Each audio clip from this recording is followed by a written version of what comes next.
Hello and welcome to the Habit Coach podcast. I am Ashdin Doctor, your habit coach, and today with us we have Aparna Piramal. Now, this is the second episode in our series with her.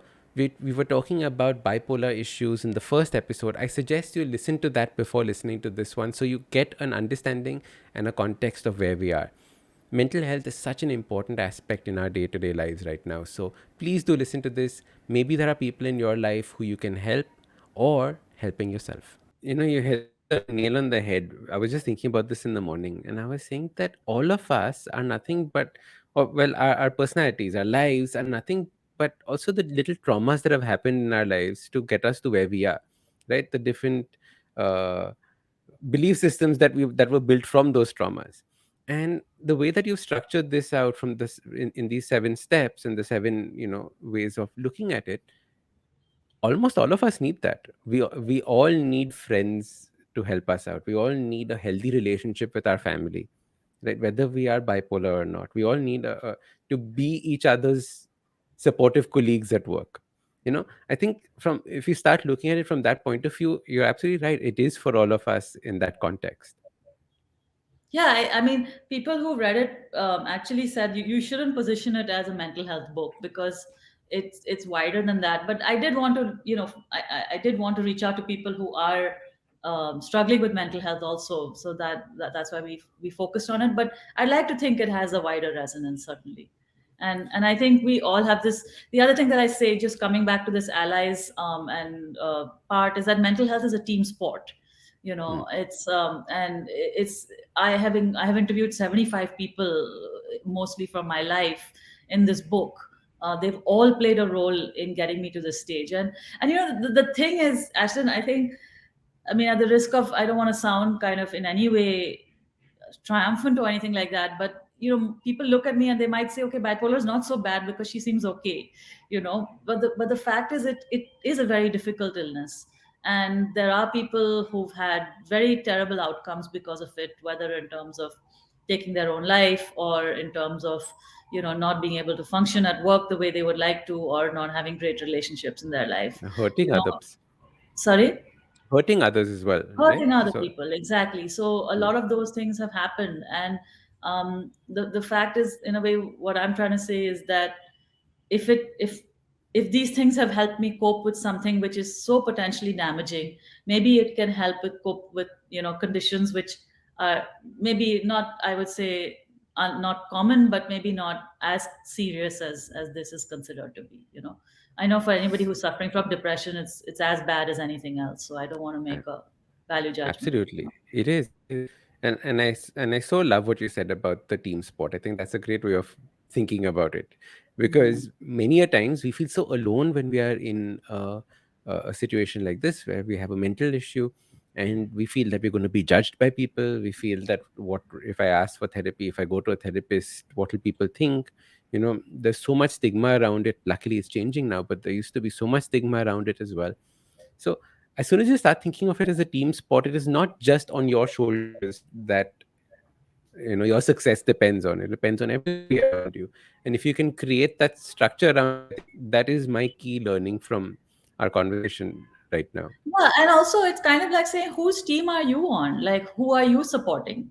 Not just people who's on your team, but who is it in your life? Because I personally have dealt with people in my own organization when I was working in my family business, people who've had issues of depression in their family, who had issues of bipolar themselves, or other mental health challenges. And it makes you think, right, as an employer, as a CEO, what are we doing to support people in those in those conditions. So I think that we all play all these different roles in people's lives, and whether or not you realize, you are on somebody else's team, and are you playing that role the way you could do you know Correct. So well put.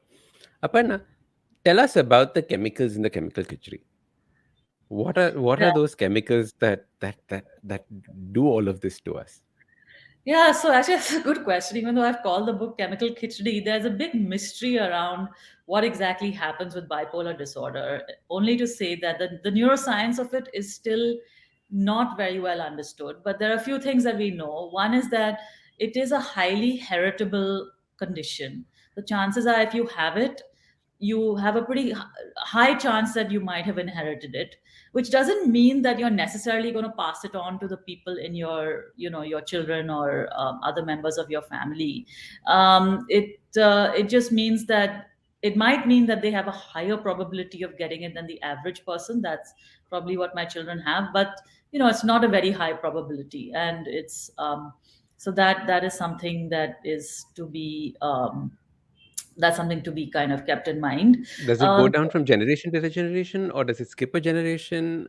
Any I, I don't know anybody in my family, immediately who had it, so I don't want to kind of comment. But the chances are that it's heritable, whether it goes through skips or not. Like it's a very high chance of that.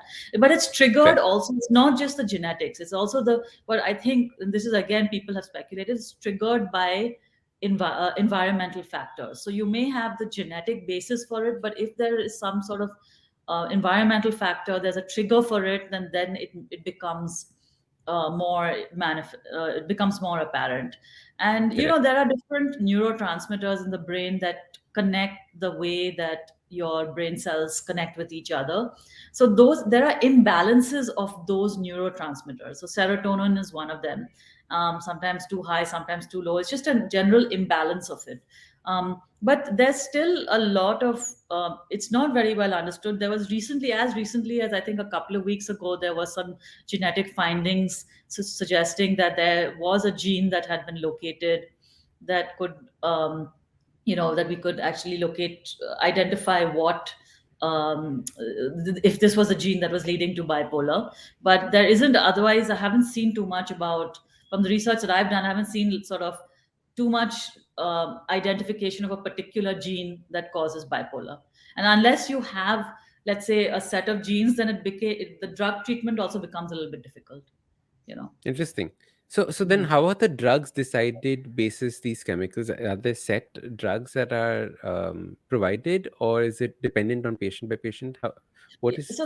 So again, there's something called lithium, which is pretty well understood to be a medicine that a lot of people have been taking for bipolarity for many years. Even my doctor who prescribed it, and everyone around the world, says no one really knows why it works so well, but it has proven to work reasonably well, and people take it. The other drugs, there are antipsychotics, there are mood stabilizers, there are tranquilizers, there are different things that one can take. And I think they sort of would definitely vary more from patient to patient, and from what their needs are, and what their particular circumstances are. So Okay, fair. So, what are the things that we can do to control our chemical imbalances without necessarily taking the drugs, etc.? What are the things that we can do on a daily basis to help ourselves? yeah, I think my biggest hack for that is to avoid getting stressed.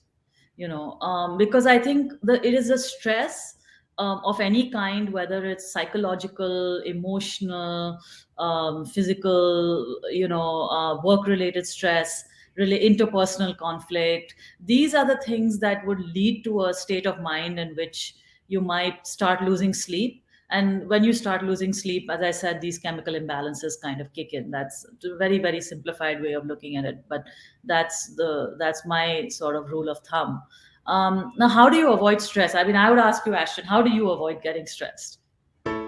Hey, it's been another great week on the IVM Podcast Network. On Think Fast, Varun and Sujita discuss Netflix's new buttons and do a rundown on the ongoing hiring and firing trends in startups. On Big Talk About Tiny Humans, Devi Shobha and Meghna share strategies to help your child develop a healthy self-image. On Cyrus Says, Nivedita and Naveen Antriksh and Cyrus discuss KGF Chapter 2 crossing 200 crore rupees over a single weekend. On Smarter with Sid, Siddharth talks about whether brands should use sustainability as an angle for marketing. And on Tede Mede Raste, Keshav takes us to the Sea of Humanity and Faith, the Kumbh Mela. Do follow us on social media. We're IVM Podcast on Twitter, Facebook, Instagram, and LinkedIn. And remember, if you're enjoying this show or any of our other shows for that matter, please do tell a friend. Also, please don't forget to rate us on any of the platforms you're listening to us on. And remember, you can always check us out on YouTube. We have a number of channels. You can go to ivmpodcast.com/YouTube to take a look at what those channels are. We're also doing a small listener survey to understand how you respond to our shows and the advertising on the network. We would really appreciate it if you could spare a few minutes to fill it out. It really helps us build better shows for you and understand what you're looking for from advertising and what we can talk to advertisers about who you are. Please go to ivmpodcast.com/survey. It really would help us out. Thank you so much. And finally, would like to thank our sponsors for the network this week: SBI Life Insurance, India Water Portal, and Jupiter, a digital banking app. Thank you so much for making this possible. So the way that I look at stress is that stress is not what's happening in the external world. It is my interpretation of what is happening in the external world. And typically, whenever we discuss stress, this is how I look at it. And I understand if I can change the narrative in my mind, the stress very soon starts disappearing. So that is how I typically deal with stress. And in our stress management workshops, we obviously have different ways of thinking about de-stressing. Yeah, so I think one way is that's a kind of psychological route, which I think is really important. And right now, even though everything that could have gone wrong with my book printing has gone wrong, the books are delayed. There was a fire in the press. There Oh was a my God. production. Yeah, there was a production system problem, so the books didn't get printed on time. I had an event also where the physical event where the books were meant to be there were no books.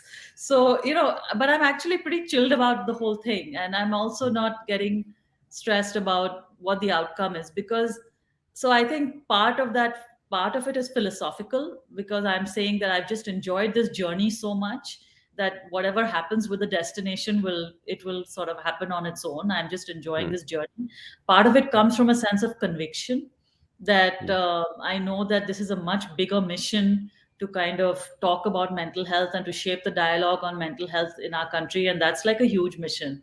So 1 week's delay on books or 2 weeks delay on books is really not going to Not going matter. to matter.